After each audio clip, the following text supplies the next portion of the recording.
Olá, tudo bem com vocês? Sou o professor Dário Alencar, da disciplina de Geografia. Estamos aqui com vocês na TV Escola Jaboatão. Bom, o tema da nossa aula de hoje é regionalização econômica europeia. Bom, isso aí vocês já sabem que regionalização, na verdade, é um processo com o qual a geografia utiliza para poder estudar melhor ou, primeiro, analisar, avaliar determinados espaços. Tranquilo? Vamos embora, tamo junto. Bom, antes de tudo, uma conversa sobre economia. Então, na verdade, quando a gente vai avaliar a questão do bloco econômico europeu, a gente destaca principalmente as questões econômicas. Tá massa? Vamos lá? Bom, vocês aprenderam, foco aqui no nosso slide, por favor. Bom, vocês aprenderam um pouco sobre o PIB, não é isso? Então, a gente vê que o PIB, na verdade, é uma sigla para Produto Interno Bruto e, na verdade, esse Produto Interno Bruto é obtido a partir da soma de todas as riquezas produzidas num país, pela economia num país em determinado ano. Beleza? Então, a gente observa que o PIB da zona do euro cresceu 2,0 no segundo trimestre de 2021, comparado ao trimestre anterior. Então, aí, mais uma vez, isso reforça a questão das condições, aliás, das escolhas de políticas, né, de governo, que, no final das contas, repercutem na questão econômica. Observe que a gente está falando no ano de 2021, ano notadamente com o qual boa parte das economias mundiais sofreram com a questão da pandemia, mas aí determinados países, determinados grupos ou blocos econômicos tiveram políticas econômicas acertadas no sentido de entender o contexto da pandemia. Beleza? Então isso aí é fundamental. Tá certo? Vamos embora, vamos lá. A inflação na zona do euro, inflação é outro tema também bastante importante. Por quê? Observe, quando a gente fala de inflação, a gente pensa logo na nossa pele. No caso aqui do Brasil, né, a gente observa que a inflação recentemente está bastante elevada. Isso, no final das contas, repercute sobre o nosso poder de compra, sobre a nossa sobrevivência. Tá massa? Então, a inflação, no final das contas, ela faz com que o nosso poder de compra diminua, principalmente relacionado àquilo que a gente tem, o nosso salário não acompanha, não alcança, né, o aumento dos produtos que a gente precisa consumir. Tá massa? Então veja bem, volta aqui para o slide, por favor. A inflação é um termo que economistas utilizam para designar o aumento geral dos preços na sociedade. A economia da zona do euro cresceu mais rápido do que o esperado no segundo trimestre, saindo da recessão provocada pela pandemia da Covid-19. Ora, mais uma vez, a gente destaca a questão das políticas de governo, extremamente importantes na condução da economia de um país. E, no caso, na economia do bloco econômico da União Europeia. Tá massa? Vamos lá. Bom, mas o que é uma recessão econômica ou o que é a recessão econômica de um país? Indica a queda do PIB por 2 trimestres consecutivos em um determinado país, ou seja, está ligada à crise econômica, queda da produção, do consumo e aumento do desemprego. Outro fator importante aí nesse caso é entender que as políticas públicas, elas acabam, no final das contas, ou as políticas de governo, elas acabam também influenciando na questão do quê? Da produção ou na geração de empregos. A geração de emprego, por sua vez, né, quando a gente tem o inverso, quando a gente tem um número maior de desempregados, o poder de consumo da população cai. Naturalmente, o que é que acontece? Aqueles investidores ou empresários que iriam aumentar a produtividade da indústria, eles percebem isso e não investem no sentido de aumentar essa produção. De modo que, o que é que acontece? Um efeito cascata. Então, se eu não invisto para aumentar a produtividade, eu também não preciso de mão de obra. Ora, diminuindo a chamada para empregos. Ou seja, no final das contas, se eu não tenho o consumo da população, eu também faço o quê? Eu fecho os postos de trabalho. Beleza? Então isso aí gera um efeito cascata. Foco no slide, por favor. Então a gente tem o aumento do desemprego, que é extremamente ruim, né, para a economia de um país. Então, taxa de desemprego da zona do euro caiu 7,6% em julho de 2021, conforme previsto. Então, a gente destaca aqui também algumas questões, como, por exemplo, 3 países de desemprego na zona do euro.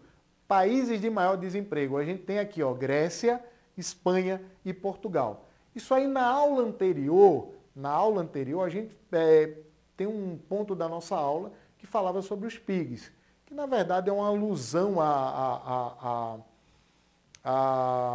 por exemplo, a determinado animal e, no final das contas, é um pejorativo, né, para esses 3 países que hoje, de certa forma, são os países com menor produtividade ou com maiores problemas econômicos dentro da União Europeia.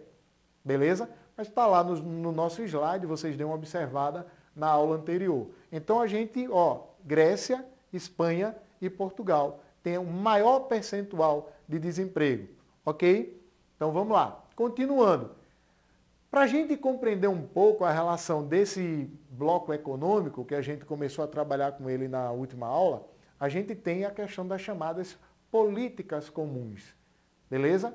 Desde o Tratado de Paris, o Tratado de Maastricht, o Tratado de Roma, a gente vê esse grau de adesão sendo cada vez mais aumentado e, no final das contas, também esse nível de integração sendo maior. De modo que a gente tem políticas econômicas que são comuns aos países da União Europeia. Tem que ser desse jeito, tá? Então, essas políticas comuns, por exemplo, a política pesqueira, a política ambiental, a política regional, a política agrícola comum, a política de transporte, a política industrial e a política comercial. Isso é extremamente importante, dado ao nível de integração desses países formadores da União Europeia, formadores do Bloco Econômico UE. Tá massa? Vamos embora, vamos para o próximo slide. Bom, aqui outro ponto que vale destacar é, na verdade, os polos industriais. Então a gente tem, observe que na nossa aula anterior, a gente falava que a União Europeia, ela teve a ver com um projeto que se inicia lá com Robert Schuman, ou chamado Plano Schuman, que teve muito a ver com o quê? Ou principalmente com a chamada produção de carvão mineral, ou seja, as reservas carboníferas. Isso tem a ver também com o processo da chamada Revolução Industrial, tá certo? Então, é uma fonte de energia super importante. Então, a gente observa que esses polos econômicos, voltando aqui para o slide, eles estão associados, a gente observa que eles estão muito próximos das chamadas reservas ou jazidas de carvão, ou reservas carboníferas. Então, a gente tem, ó, tanto associado, vamos lá, volta para a gente, muito obrigado, tanto associado à questão das jazidas de carvão, como também associado à questão do quê? Dos rios, que são importantes no chamado escoamento da produção entre os países formadores da União Europeia. Beleza? Então, a gente tem proximidade dos rios, desses polos econômicos, e também proximidade das chamadas jazidas de carvão. Vamos para frente, vamos adiante. Então, a gente tem aqui gás e energia, outro fator fundamental, tá? Para a questão da industrialização ou das indústrias da União Europeia. Então, o seguinte, isso inclusive dá à Rússia uma certa, vamos dizer assim, primazia sobre algumas questões da União Europeia, porque, na verdade, a Rússia contribui para o fornecimento de gás natural para as indústrias europeias. Então, muitas vezes isso é geopoliticamente explicado, porque em algumas situações que a União Europeia deveria se posicionar em relação ao que a Rússia faz, e ela, na verdade, evita, né? Evita um atrito maior. Por quê? Porque, na verdade, a Rússia hoje detém esse fornecimento de gás natural para as indústrias da União Europeia. Então, isso é bastante significativo. Ou seja, o corte do fornecimento de gás pode simplesmente, de repente, contribuir para algumas questões da produtividade, por exemplo, alemã, né, a produtividade industrial alemã. Só um exemplo a título de esclarecimento da gente. Vamos lá. Bom, a agropecuária europeia, a gente tem a distribuição, aqui tem mais um mapa demonstrando como essa política agrícola comum, ela se estabeleceu, né? Ela foi planejada.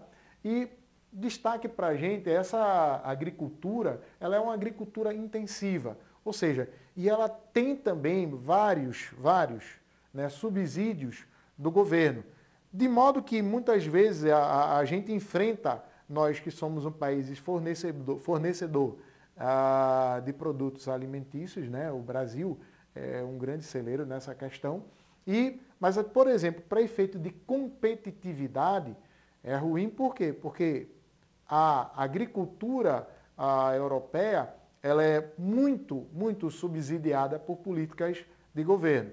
De modo que a gente, no final das contas, efetivamente ter um processo de competitividade é bastante difícil.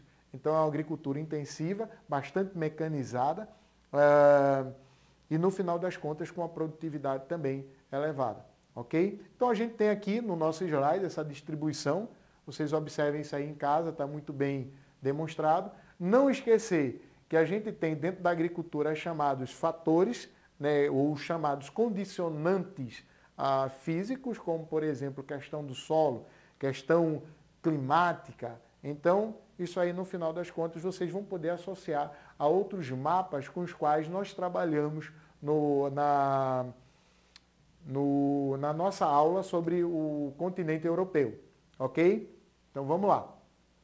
O setor de serviços é bastante desenvolvido, inclusive sabe-se, né, naturalmente, né, isso aí foi explicado pelos professores em sala de aula, né, em alguns outros momentos, que quanto mais desenvolvido um país, né, naturalmente, maior é a participação do setor de serviços na economia, ok? Bom, e para finalizar nossa aula de hoje, a gente tem o nosso desafio. Então, o desafio é pesquise e escreva o nome e a área de atuação de 3 indústrias que têm suas matrizes na Europa e filiais no Brasil. Então, finalizamos nossa aula de hoje. Obrigado vocês. Mais uma vez, um grande abraço.